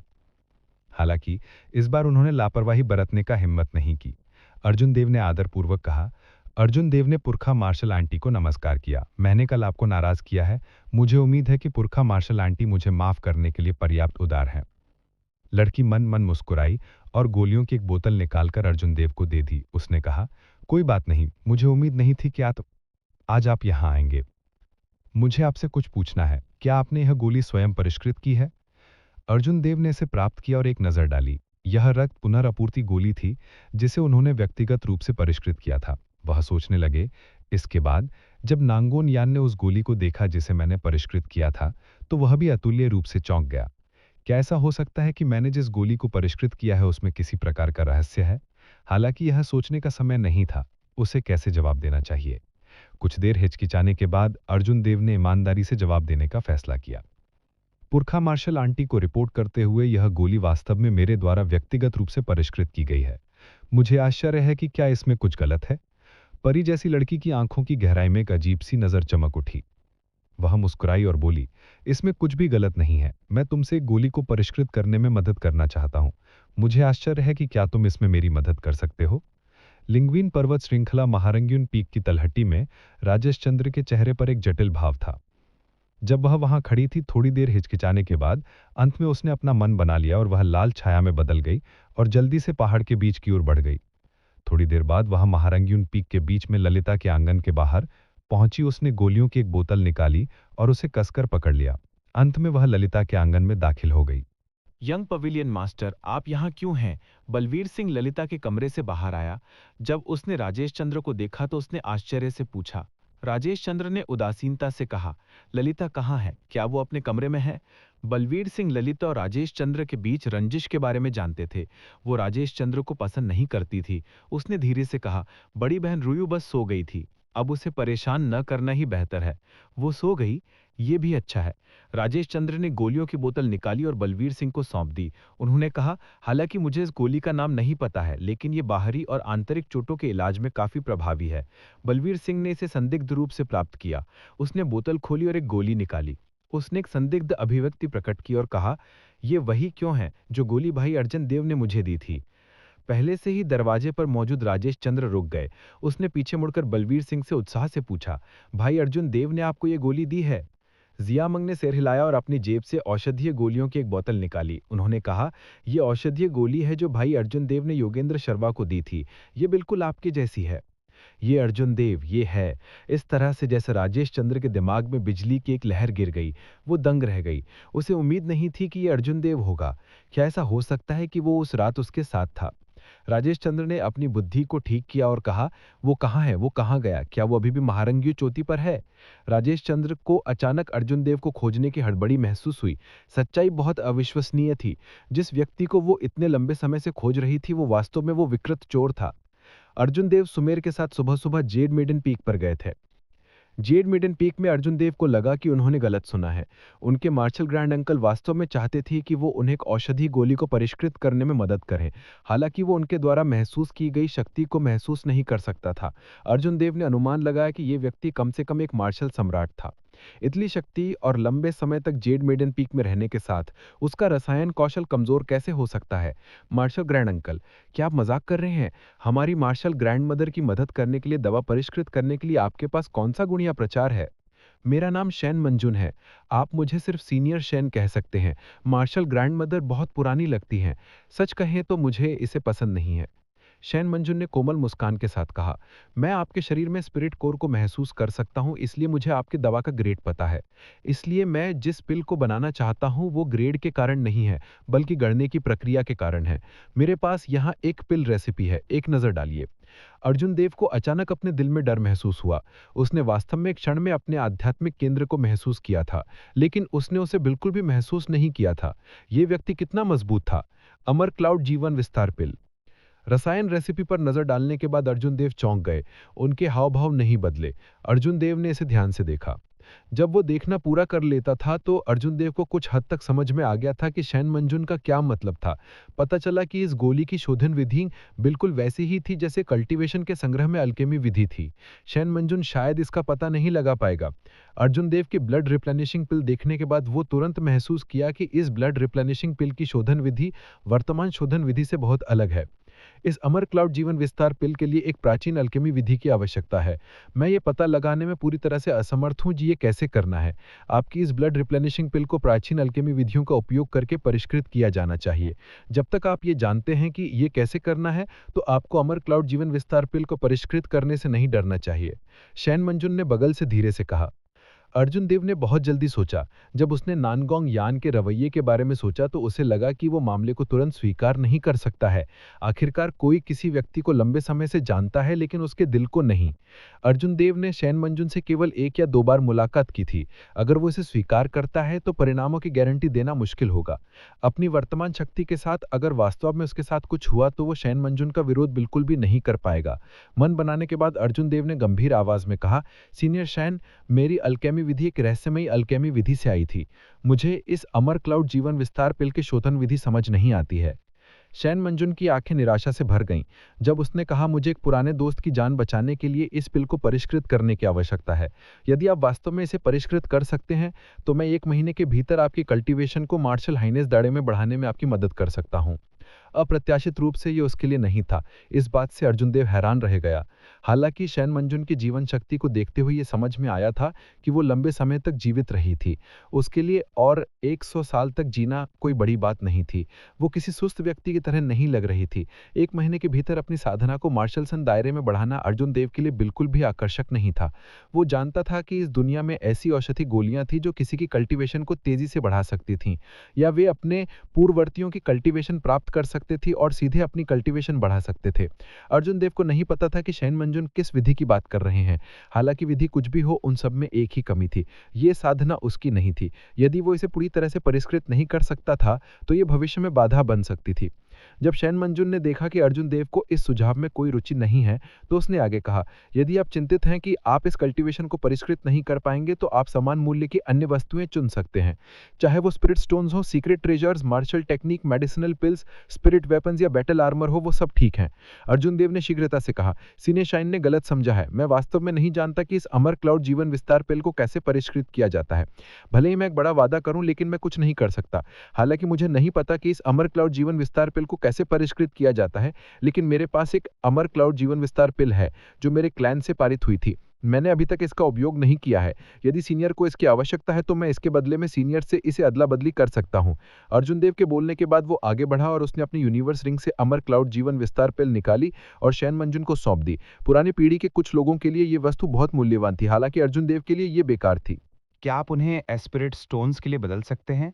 ये सबसे अच्छा होगा यदि आपके पास मीडियल ग्रेड एस्पिरिट स्टोन्स हों। शैन मुंजुन ने अपनी आंखें चौड़ी कर ली। उन्हें उम्मीद नहीं थी कि अर्जुन देव इतना सरल अनुरोध करेंगे। वो मुस्कुराई और बोली, ये आसान है। मैं आपको 500 आवर ग्रेड स्पिरिट स्टोन और 20 मीडियल ग्रेड स्पिरिट स्टोन दूंगा। तुम क्या सोचते हो? इतने सारे स्पिरिट स्टोन्स का आदान प्रदान करने में सक्षम होने से अर्जुन देव चौंक गए। कुछ देर बाद अर्जुन देव ने कहा, दरअसल मैं आज जेड मेडल पीक पर इसलिए आया था क्योंकि मेरा एक रिक्वेस्ट है। मुझे कुछ स्पिरिट जड़ी बूटियां खरीदने की उम्मीद है। शैन मुंजुन ने वो नोट मिला जिसे अर्जुन देव ने सौंपा और एक नजर डाली। पढ़ने के बाद उसने कहा, मुझे लगता है कि आपके पास शायद कोई योगदान अंक नहीं है, तो आप इसे पिछले दरवाजे के रूप में उपयोग करना चाहते हैं। दुर्भाग्य से मैं जेड मेडन पीक पर जड़ी बूटियों के खेतों का प्रभारी नहीं हूं। इसके अलावा मुझे स्पिरिट जड़ी बूटियों के आदान प्रदान के लिए योगदान अंक की आवश्यकता है। अन्यथा भले ही मैं स्पिरिट स्टोन्स का उपयोग करूं, मैं उन्हें खरीद नहीं पाऊंगा। अर्जुन देव ने आगे कहा, उस स्थिति में मैं पूछना चाहूंगा कि मुझे इन स्पिरिट जड़ी बूटियों के लिए कितने योगदान बिंदुओं का आदान प्रदान करने की आवश्यकता है। क्या सीनियर मेरा गारंटर हो सकता है? मैं पहले आपको इन योगदान बिंदुओं का ऋणी बनाऊंगा। मैं निश्चित रूप से 1 महीने के भीतर उन्हें चुकाने में सक्षम हो जाऊंगा। शैन मुंजुन ने कहने से पहले कुछ देर के लिए खुद से बुदबुदाया। लगभग 500 योगदान अंक। गारंटर होना वास्तव में नियमों के अनुरूप नहीं है। हालांकि यदि आपको इन स्पिरिट जड़ी बूटियों की तत्काल आवश्यकता है तो मैं आपके लिए एक अपवाद बना सकता हूं। अर्जुन देव ने मन में खुशी महसूस की। उन्होंने तुरंत एक वचन पत्र लिखा। शैन मुंजुन को ये प्राप्त करने के बाद उसने किसी को बुलाया। जल्द ही कोई उन सभी स्पिरिट जड़ी बूटियों को ले आया जिनकी अर्जुन देव को आवश्यकता थी। इन स्पिरिट स्टोन्स को पहले रखो। मेरे पास केवल 10 औसत दर्जे के स्पिरिट स्टोन हैं। मैं परसों बाकी को आपके पास भेजने के लिए किसी को लाऊंगा। अर्जुन देव के जाने से पहले शैन मुंजुन ने स्पिरिट स्टोन्स अर्जुन देव को दे दिए। शैन मुंजुन के मंडप से निकलने के बाद अर्जुन देव ने आकाश में चमकते सूर्य को देखा। वो बहुत अच्छे मूड में था। जेड मेडन पीक की इस यात्रा पर उन्होंने न केवल अपनी मूल योजना को पूरा किया, बल्कि उन्होंने मुफ्त में इतने सारे स्पिरिट स्टोन्स भी प्राप्त किए। ये बस एक अप्रत्याशित गिरावट थी। ऐसा लग रहा था कि उस समय गगनवीर की औषधि गोलियां चुराना एक समझदारी का कदम था। अर्जुन देव का चेहरा मुस्कान से भर गया जब वो जड़ी बूटी के खेत में पहुंचे जहां सुमेर वर्मा थे। रास्ते में उन्हें कई जेड मेडन शिष्य मिले। वे सभी फूलों की तरह सुंदर थे। वे युवा थे और आंखों को बहुत भाते थे। कोई आश्चर्य नहीं कि पहाड़ की तलहटी में इतने सारे लोग अंदर जाने की कोशिश कर रहे थे। यहाँ तक कि वे यहाँ छोटे मोटे काम कर रहे थे तो इतनी सारी सुंदरियों का उन्हें देखना एक आशीर्वाद था। ऐसा लग रहा था जैसे किसी ने अर्जुन देव को पहले ही सूचित कर दिया हो। रास्ते में उन्हें कोई प्रश्न नहीं मिला। वो सीधे जड़ी बूटी के खेत में पहुंचे जहां सुमेर वर्मा थे। जड़ी बूटी के खेत के बगल में सुमेर वर्मा घास का तनका चबा रहे थे। उन्होंने एक शंक्वाकार बांस की टोपी पहनी और जमीन पर बेसुध होकर बैठ गए। उनकी अभिव्यक्ति अत्यंत भद्दी थी। अर्जुन देव पास चला गया और मुस्कुराया। तुम्हारा रंग इतना भद्दा क्यों है? क्या तुम्हें किसी ने छोड़ दिया था? सुमेर वर्मा फूट फूट कर मुस्कुराए और बोले, कमोबेश ऐसा ही है। इससे पहले जब लास जियाओ ने मेरा लबादा उतारा तो उसने तुरंत लंबे समय तक मेरे सुअर के चेहरे का मजाक उड़ाया। इसके अलावा उसने वास्तव में मिस जिन युन को भी बुलाया। मेरी छवि पूरी तरह से नष्ट हो गई है। क्या तुम्हें लगता है कि मिस जिन युन भविष्य में भी मेरी परवाह करेंगी? ये आदमी किसी का पीछा करना चाहता है, लेकिन वो अपना अभिमान कम नहीं कर सकता। अर्जुन देव ने इस बात को अपने दिल में हेय दृष्टि से देखा। वो उसके साथ इस विषय पर चर्चा नहीं करना चाहता था। इसलिए उसने कहा, मुझे पहले ही वो जड़ी बूटियां मिल गई हैं जो मैं चाहता था। अब मैं तुम्हारी बहन के लिए जड़ी बूटियां बनाने के लिए पहले पहाड़ से नीचे जाऊंगा। जब सुमेर वर्मा ने यह सुना तो उनके हाव भाव गंभीर हो गए। मुझे उम्मीद नहीं थी कि पैट्रिक मार्शल अंकल आपको चेहरा देंगे। आपने ये कैसे किया? मैंने पैट्रिक मार्शल अंकल पर 500 योगदान अंक दिए। मैंने कहा कि मैं इसे 1 महीने के भीतर वापस कर दूंगा। अर्जुन देव ने ईमानदारी से उत्तर दिया। जब सुमेर वर्मा ने यह सुना तो वो आश्चर्य से बोले, आपका काम हो गया। मुझे 1 महीने में भी 50 योगदान अंक नहीं मिल सकते। आप वास्तव में 1 महीने में 500 योगदान अंक प्राप्त करना चाहते हो? जब अर्जुन देव ने यह सुना तो उनके हाव भाव बदल गए। क्या ऐसा हो सकता है कि 500 योगदान अंक बहुत हैं? सीनियर शैन ने उस समय मुझे याद क्यों नहीं दिलाया? दरअसल अर्जुन देव ने सैन मुंजुन को गलत समझ लिया। सैन मुंजुन ने पहले ही 100 से अधिक वर्षों से एक सांप्रदाय मिशन नहीं किया था। उनकी योगदान अंकों की छाप अभी भी पहले जैसी ही थी। इस प्रकार उसे नहीं लगा कि 1 महीने में 500 योगदान अंक प्राप्त करना मुश्किल है। अगर उसे पता होता तो वो निश्चित रूप से समय सीमा बढ़ा देती। मैं अगर इसे समय सीमा तक पूरा नहीं कर सका तो क्या होगा? अर्जुन देव ने पूछा। सुमेर वर्मा ने अपना सिर खुजाते हुए कहा, यह कहना मुश्किल है। ऐसी मिसाल पहले कभी नहीं रही है। हालांकि स्वर्गीय तलवार मंडप का सबसे महत्वपूर्ण नियम योगदान अंक जमा करना है। आप इसके बारे में भविष्य में जानेंगे। यदि आप एक मिसाल कायम करते हैं और फिर भी इसे पूरा नहीं कर सकते हैं तो हॉल ऑफ कंट्रीब्यूशन के लोग आपको निश्चित रूप से आसानी से नहीं छोड़ेंगे। ऐसा इसलिए क्योंकि ये मिसाल कायम नहीं की जा सकती है। अर्जुन देव ने कुछ देर इसके बारे में सोचा और महसूस किया कि सुमेर वर्मा ने जो कहा वो समझने आता है। एक मिसाल कायम करना पहले ही नियम तोड़ना है। यदि वे अब भी समझौते को पूरा नहीं कर सकते हैं तो प्रभाव बहुत बुरा होगा। यदि अर्जुन देव ऊपरी सपान के स्थान पर होते और हॉल ऑफ कंट्रीब्यूशन की प्रतिष्ठा की रक्षा करना चाहते तो वो निश्चित रूप से बंदर को चेतावनी देने के लिए मुर्गे को मार देते, सभी के मुंह बंद कर देते। सुमेर वर्मा ने कहा, अर्जुन देव, तुम मार्शल दाराजी से फिर से बात क्यों नहीं करते और उनसे समय सीमा बढ़ाने के लिए क्यों नहीं कहते? जैसे ही दोनों बातें कर रहे थे तभी पक्षियों का एक बड़ा झुंड अचानक आसमान से नीचे आ गया। पक्षियों के इस झुंड का समय बहुत अच्छा था। ये वो क्षण था जब सुमेर वर्मा विचलित थे। सुमेर वर्मा का मूड पहले ही खराब था। जब उसने स्थिति देखी तो उसने गुस्से से डांटा, कौवों का झुंड, इसका कोई अंत नहीं है। झपट्टा मारना। उसकी उंगली के झटके से कुछ पत्थर उड़ गए और कुछ पक्षी तुरंत जमीन पर गिर गए। कुछ और सरसराहट की आवाजों के साथ पक्षियों का झुंड धकेल दिया गया। सीनियर ब्रदर की उंगली की तकनीक वास्तव में अच्छी है। आज रात फिर से खाने के लिए पक्षी का मांस होगा। हे। जियाओ युहान ने खुशी से हंसते हुए जमीन पर गिरे हुए पक्षियों को उठाया। जब सुमेर वर्मा ने देखा कि जियाओ युहान अब भी बाहर आने की हिम्मत कर रहा है, तो उसने जल्दी से उसका पीछा किया और डांटा, मूर्ख लड़की, तुम अब भी खुद को दिखाने की हिम्मत करती हो, मैं तुम्हें पीट पीट कर मार डालूंगा। बड़े भैया चिंता मत करो, आपके सुअर के चेहरे में वास्तव में काफी चरित्र है। कौन जानता है सीनियर सिस्टर जिनयून का स्वाद अनूठा हो सकता है और वो तुमसे प्यार करने पड़ सकती है। जब अर्जुन देव ने उन दोनों को जिया यूहान का पीछा करते हुए देखा, तो वो मंद मंद मुस्कुराए और शैन मुंजुन के पवेलियन की ओर चल दिए। उन्होंने महसूस किया कि शैन मुंजुन को एक बार फिर से देखना और सुरक्षित होने के लिए समय सीमा बढ़ाना बेहतर होगा। क्या मार्शल दादाजी पहले ही जा चुके हैं? वह कब वापस आ रही है? जब अर्जुन देव मंडप की ओर दौड़े तो दरवाजे पर मौजूद नौकरानी ने उसे बताया कि अर्जुन देव के जाने के ठीक बाद शेन मंजुन चला गया। मुझे नहीं पता, शायद 1 या 2 दिन, शायद 3 या 5 महीने। मार्शल दादाजी की हरकतें किसी भी पैटर्न का पालन नहीं करती हैं। अर्जुन देव केवल जेड मेडन पीक को असहाय रूप से नीचे उतार सके। अन्य चोटियों के शिष्यों का एक बड़ा समूह अभी भी शिखर की तलहटी में इंतजार कर रहा था। अर्जुन देव ने इन चर्चाओं को नजरअंदाज कर दिया और सीधे महारंग्यून चोटी की ओर चल पड़े। अब सबसे महत्वपूर्ण बात यह थी कि ब्यूटी नरिशिंग पिल को जल्दी से परिष्कृत किया जाए। इसके बाद वह 1 महीने के भीतर 500 योगदान अंक प्राप्त करने का एक तरीका सोचता था, ताकि खुद को परेशानी में पड़ने से रोका जा सके। आधे रास्ते में अर्जुन देव अचानक रुक गए। वह मुड़ा और देखा कि उसके पीछे कोई नहीं था। अचानक उसने कहा, दोस्त, इतने लंबे समय तक मेरा पीछा करने के बाद यह खुद को दिखाने का समय है। कोई प्रतिक्रिया नहीं थी। अर्जुन देव ने अपने दिल में संदेह की दृष्टि से सोचा, क्या ऐसा हो सकता है कि मुझे गलत महसूस हुआ? जब से उसने जेड मेडन पीक छोड़ा, तब से उसने महसूस किया कि उसके पीछे एक आकृति चल रही है।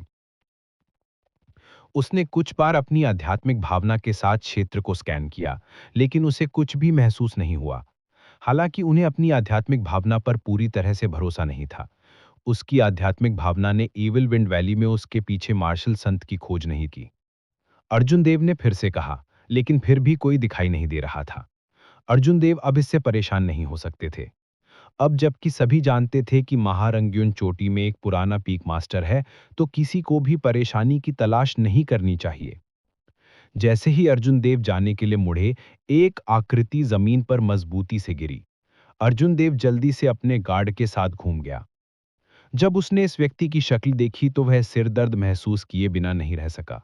यदि यह व्यक्ति उसके साथ परेशानी की तलाश करना चाहता था, तो महारंग्युन चोटी के पुराने शिखर मास्टर से डरने की कोई आवश्यकता नहीं थी। उस व्यक्ति ने अर्जुन देव को चुपचाप देखा। यह अज्ञात था कि वह क्या सोच रहा था। माहौल थोड़ा हटकर लग रहा था। अर्जुन देव ने राजेश चंद्रा का रूप देखा। अप्रत्याशित रूप से वह उस पर एक कदम नहीं उठाया जिस क्षण वह प्रकट हुआ। यह राजेश चंद्रा के किरदार के अनुरूप नहीं था। अर्जुन देव, मैं तुमसे पूछता हूं, क्या तुमने ही मुझे उस दिन ताकिब चंद्रा से बचाया था? वे दोनों काफी देर तक एक दूसरे को देखते रहे। अंत में राजेश चंद्रा मदद नहीं कर सके और पूछ ही बैठे। हालांकि अर्जुन देव को संदेह था कि राजेश चंद्रा को इस बारे में कैसे पता चला, लेकिन यह अच्छी बात थी। इससे उन दोनों के बीच की गलतफहमी दूर हो जाएगी। अर्जुन देव ने उदासीनता से कहा, आप ऐसा कह सकते हैं। तुमने मुझे क्यों बचाया? अर्जुन देव मंद मंद मुस्कुराए और कहा, उस समय जब मैं पानी के कुंड में निडर की स्थिति में प्रवेश किया, तो आपने संयोग से मेरी जान बचाई। मैंने आपकी जान बचाई, इसलिए हम बराबर हैं। जब राजेश चंद्रा ने यह सुना तो वह मंद मंद मुस्कुराई। जब से तुमने मुझे बचाया तो तुमने जाने से पहले मुझे चूमने का स्थिति का फायदा क्यों उठाया? ऐसा लगता है कि जब मैंने तुम्हें कहा तो मैंने तुम्हें गलत नहीं समझा। अरे, उसे पता चल गया? अर्जुन देव अजीब सी तरह से कहा, क्या मैंने किया? मुझे याद नहीं है। शायद आपको गलत एहसास हुआ। क्या मैं इतना अभद्र हूं? तुमने मुझे चूमा, फिर भी तुम में इसे स्वीकार करने की हिम्मत भी नहीं है। राजेश चंद्रा उदास होकर कहने लगा, क्योंकि उसके हाव भाव बदल गए। अर्जुन देव केवल अपने आप को सही कर सके। आप अभद्र नहीं हैं, मैंने आपको चूमा था। अचानक राजेश चंद्रा आगे की ओर उड़ी और हुआंग डांग ध्वनि के साथ अपनी साबर निकाल ली। एक चमकदार साबर की रोशनी ने एक तेज हवा पैदा की जैसे ही वह अर्जुन देव पर हिंसक रूप से आक्रमण कर रही थी।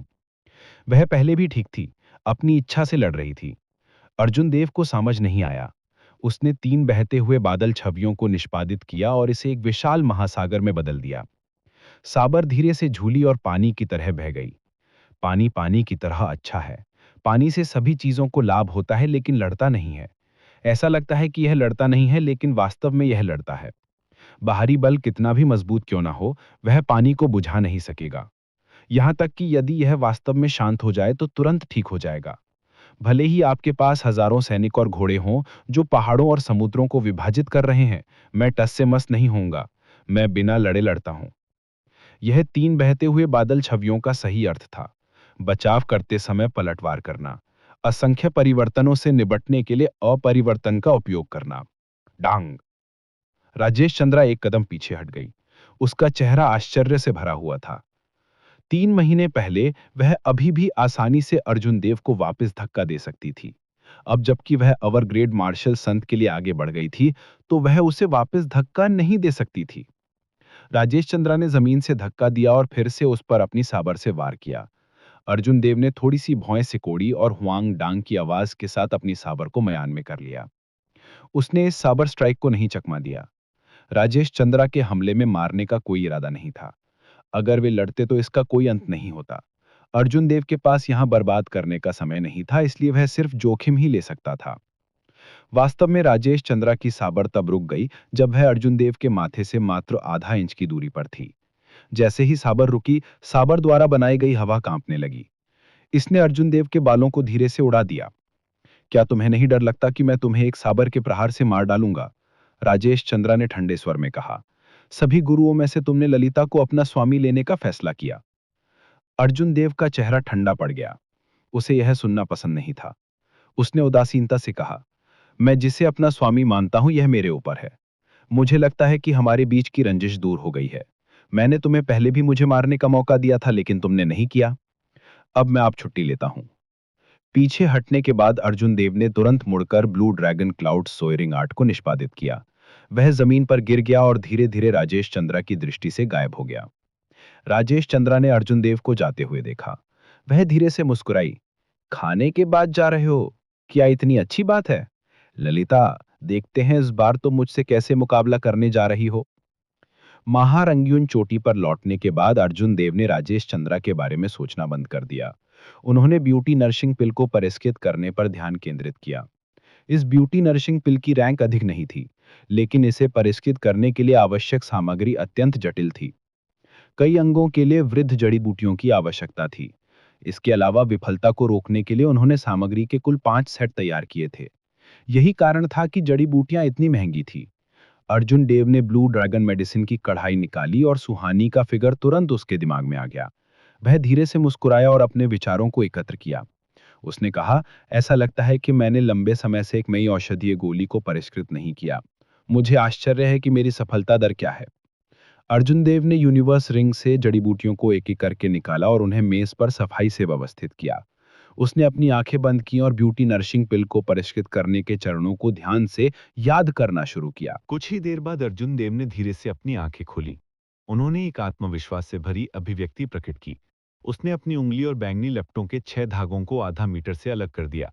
उन्होंने एक घेरा बनाया और अर्जुन देव के चारों ओर तैरने लगे। आज अर्जुन देव का साधना क्षेत्र उस समय की तुलना में बहुत अधिक था जब वे मोहिश शहर में थे। स्वाभाविक रूप से उसे अब सार की कमी या नियंत्रण की कमी के बारे में चिंता करने की जरूरत नहीं थी। वह औषधीय तरल निकालने के लिए लौ के केवल एक स्ट्रैंड का उपयोग कर सकता था। जैसे ही अर्जुन देव ने अपने दाहिने हाथ से आग की लपटों को बुझाया, उन्होंने अपने बाएं हाथ से लकड़ी की मेज को थपथपाया। उसने अपनी ताकत का उपयोग किया और 6 जड़ी बूटियां हवा में उड़ गईं। वे अपने आप आग की लपटों में उड़ गईं और जलने लगीं। हू हू। अर्जुन देव के एक विचार के साथ आध्यात्मिक कोर ने आध्यात्मिक भावना का उपयोग करते हुए आग की लपटों में प्रवेश किया। यह तुरंत 6 जड़ी बूटियों के अंदरूनी हिस्से में प्रवेश कर गया और तेजी से नॉट्स ढूंढ लिया। इसके बाद उन्होंने आग की लपटों को नियंत्रित किया और उन्हें लगातार जलाना शुरू कर दिया। आग की लपटों की 6 किस्में अर्जुन देव के चारों ओर तेजी से घूमती थीं और आग की लपटों के केंद्र में जड़ी बूटियां तेजी से पिघल जाती थीं। अर्जुन देव के हाथ बहुत तेज थे। उन्होंने जल्दी से 6 चीनी मिट्टी की बोतलें मेज पर रखीं और सभी औषधीय तरल को पकड़ लिया। तुरंत नई जड़ी बूटियां आग की लपटों में डाल दी गईं। ठीक उसी तरह मेज पर जड़ी बूटियां धीरे धीरे कम हो गई जबकि चीनी मिट्टी की बोतलों की संख्या बढ़ गई। कुछ ही समय बाद सभी औषधीय तरल जल गए थे। गोली को परिष्कृत करने का पहला चरण पूरा हो गया था। अर्जुन देव ने राहत की सांस ली। उन्होंने अपनी दाहिनी तर्जनी उंगली को फैलाया और आग की लपटें फिर से इकट्ठी हो गईं। 100 ध्वनि के साथ उन्हें ब्लू ड्रैगन मेडिसिन कॉल्ड्रन में भेज दिया गया। अर्जुन देव ने चरणों का पालन किया और धीरे धीरे मेज पर औषधीय तरल मेडिसिन कॉल्ड्रन में डाल दिए। जब सभी औषधीय तरल डाल दिए गए तो एक सुगंधित औषधीय सुगंध उनकी नाक पर हमला किया और पूरे कमरे में फैल गई। अर्जुन देव ने धैर्यपूर्वक पर्पल थंडर ट्रू फायर को नियंत्रित किया और धीरे धीरे औषधीय तरलों को एक साथ मिलाना शुरू कर दिया। ब्लू ड्रैगन मेडिसिन कॉल्डन के मुंह से कुछ अनावश्यक अशुद्धियां निकल आई। हालांकि ब्यूटी नरिशिंग पिल की रिफाइनिंग विधि जटिल थी, लेकिन इसकी रैंक बहुत अधिक नहीं थी। इस प्रकार इसे परिष्कृत करना अपेक्षाकृत आसान था। बस इसके लिए थोड़ा और समय चाहिए था। जी लंबे समय तक जलने के बाद ब्यूटी नरिशिंग पिल का औषधीय भ्रूण आखिरकार बन गया। अर्जुन देव ने लौ के तापमान को कम करना शुरू कर दिया और इसे धीरे धीरे आकार देने के लिए गर्म लौ का उपयोग करते हुए मोल्डिंग के तीसरे चरण की ओर बढ़ा। यह मोल्डिंग औषधीय गोली की गुणवत्ता निर्धारित करने के लिए परिष्करण प्रक्रिया में सबसे महत्वपूर्ण कदम था। मोल्डिंग की गुणवत्ता सीधे औषधीय गोली की रैंक निर्धारित करती है, इसलिए अर्जुन देव लापरवाही करने की हिम्मत नहीं की। असमान औषधीय भ्रूण धीरे धीरे अर्जुन देव की बैंगली लौ के नियंत्रण में चिकना हो गया। अंत में एक चमकीले रंग की औषधीय गोली बनाई गई। अर्जुन देव ने आखिरकार एक संतुष्ट मुस्कान प्रकट की। अगला इसे पोषण करने का अंतिम चरण था। औषधीय गोली पर बहुरंगी गोली के निशान दिखाई देने लगे। एक ढांग ध्वनि के साथ परिष्कृत गोली मुंह से बाहर निकलकर चीनी मिट्टी की बोतल में चली गई। अर्जुन देव ने उसे उठाया और सूंघा। वह अपने दिल में थोड़ा उत्तेजित महसूस कर रहा था। सफलता। मैं अपने पहले प्रयास में सफल रहा। यह अच्छा संकेत है। अर्जुन देव ने ईमानदारी अभिव्यक्ति प्रकट की। उनके पास अभी भी यूनिवर्स रिंग में सामग्री के 4 बैच थे। वह इन्हें बर्बाद नहीं कर सकता था। अर्जुन देव ने परिष्करण करना जारी रखा। हालांकि उनकी किस्मत पहली बार की तरह अच्छी नहीं थी। उनकी सफलता दर केवल आधी थी और वे 2 बार असफल रहे। हालांकि उनकी समग्र सफलता दर कम नहीं थी। 3 ब्यूटी नरिशिंग पिल्स को उतारने के बाद अर्जुन देव ललिता के आंगन की ओर चल पड़े। जब वे ललिता के दरवाजे पर पहुंचे तो वे दस्तक देने ही वाले थे कि दरवाजा करकी की आवाज के साथ खुल गया, जिससे ललिता का कुछ हैरान हुआ चेहरा दिखाई दिया। ललिता के शरीर पर लगा खून पहले ही धोया जा चुका था। उसने अपना सामान्य रूप वापस पा लिया था। उसने अभी भी तंग फिटिंग वाले प्रशिक्षण वस्त्र पहने हुए थे और उसका रंग बहुत बेहतर लग रहा था। हालांकि उसके चेहरे पर एक हल्का निशान था जो अभी तक फीका नहीं पड़ा था। एक लड़की के लिए इसने उसकी सुंदरता को प्रभावित किया। हालांकि ललिता की रूप के आधार पर उन्हें कोई आपत्ति नहीं थी। क्या कोई बात है? ललिता ने पूछा। अर्जुन देव ने अपनी बुद्धि को पुनः प्राप्त किया और सिर हिलाकर ललिता को ब्यूटी नरिशिंग पिल सौंपी। उन्होंने कहा, बड़ी बहन रूयू, यह ब्यूटी नरिशिंग पिल है जो मैंने खुद रिफाइन की है। यह निशान हटा सकती है और त्वचा को पोषण कर सकती है। ललिता ने यह सुनकर मुस्कुरा दी। वह अपने दिल में खुश महसूस कर रही थी। सभी लड़कियों को सुंदर बनना पसंद था। स्वाभाविक रूप से ललिता कोई अपवाद नहीं थी। बात सिर्फ इतनी थी कि इस पहलू में उसकी तीव्र इच्छा नहीं थी। क्या आप मास्टर को रिश्वत देने की कोशिश कर रही हैं? ललिता ने औषधीय गोली लेते हुए मजाक किया। अर्जुन देव मंद मंद मुस्कुराए। बड़ी बहन रूयू, मैं बाद में हॉल ऑफ कंट्रीब्यूशन में जाऊंगा। मैं शायद 1 महीने तक महारंग्यू पीक पर ना लौटूं। Merit hall. ललिता ने कुछ देर सोचा और कहा, जाना अच्छा है। महारंग्यू पीक के शिखर पर कई मार्शल टेक्निक्स के आदान प्रदान के लिए योगदान बिंदुओं की आवश्यकता होती है। मेरे साथ आओ। तुम्हारी बुनियादी सेबर तकनीकें पहले ही छोटी पूर्णता तक पहुंच गई हैं। जाने से पहले मैं तुम्हें महारंग्यू पीक की एक गुप्त तकनीक सिखाऊंगा। अर्जुन देव के भाव थोड़े बदल गए। उन्होंने कहा, बड़ी बहन रूयू, आपकी चोटें अभी ठीक नहीं हुई हैं। अपने सार का प्रसार करना। यदि वह स्वस्थ होते समय अपने सार का प्रसार करती है तो यह उसके शरीर के लिए बहुत हानिकारक होगा। ललिता ने धीरे से मुस्कुराते हुए कहा, कोई समस्या नहीं है। मैं अपने शरीर के बारे में बहुत स्पष्ट हूँ। महारंग्यू पीप द्वंद्व युद्ध मैदान। ललिता ने अर्जुन देव के सामने खड़े होकर कहा, हेवनली सेबर पवेलियन की मार्शल टेक्निक्स की अपनी विशेषताएं हैं। महारंग्यू पीक की सेबर टेक्निक की विशेषता इसकी गति है। एक सेबर जो हवा से भी तेज है। इसलिए महारंग्यू पीक की गुप्त तकनीकें सभी गति से संबंधित हैं। महारंग्यू पीक की कुल 7 गुप्त तकनीकें हैं। लूना शैडो सेबर के अनुसार केवल एक ही है जो आपके लिए उपयुक्त है, clear wind chop. Clear wind chop. Arjun Dev को याद आया कि उन्होंने एक बार clear wind chop martial technique हासिल की थी। वह मदद नहीं कर सकता और अपनी यूनिवर्स रिंग के माध्यम से बड़बड़ा रहा था। थोड़ी देर बाद उन्होंने एक मार्शल टेक्निक मैनुअल निकाला और उसे ललिता को सौंप किया। यह एक मार्शल टेक्निक मैनुअल है जो मैंने अतीत में प्राप्त किया था। क्या ये वही है? ललिता को यह अजीब लगा। उसने इसे प्राप्त किया और नजर डाली। उसके बाद अर्जुन देव के आश्चर्यचकित सृष्टि के तहत उसने इसे हवा में फेंक दिया। फिर उसने अपनी छोटी सेबर डाली और हवा में नृत्य किया। क्लियर विंड चॉप मैनुअल कल खुला हुआ था। श्वास हुआ और ऐसे ही clear wind chop martial technique के टुकड़े नृत्य करते हुए हवा में उड़ गए। हर कहानी एक अंत तक पहुंचती है, लेकिन कुछ कहानियां दिल में बस जाती हैं। अगर दिव्य तपस्या अर्जुन देव की कहानी का ये भाग आपके दिल को छू गया हो तो वीडियो को लाइक करें और हमारे channel Mukul the story teller को सब्सक्राइब करें ताकि अगला भाग सबसे पहले आप तक पहुंचे। और हाँ, कमेंट में ज़रूर बताइएगा कि आपको इस कहानी का ये हिस्सा कैसा लगा। आपका एक शब्द हमारे लिए नई कहानी की प्रेरणा बन जाता है।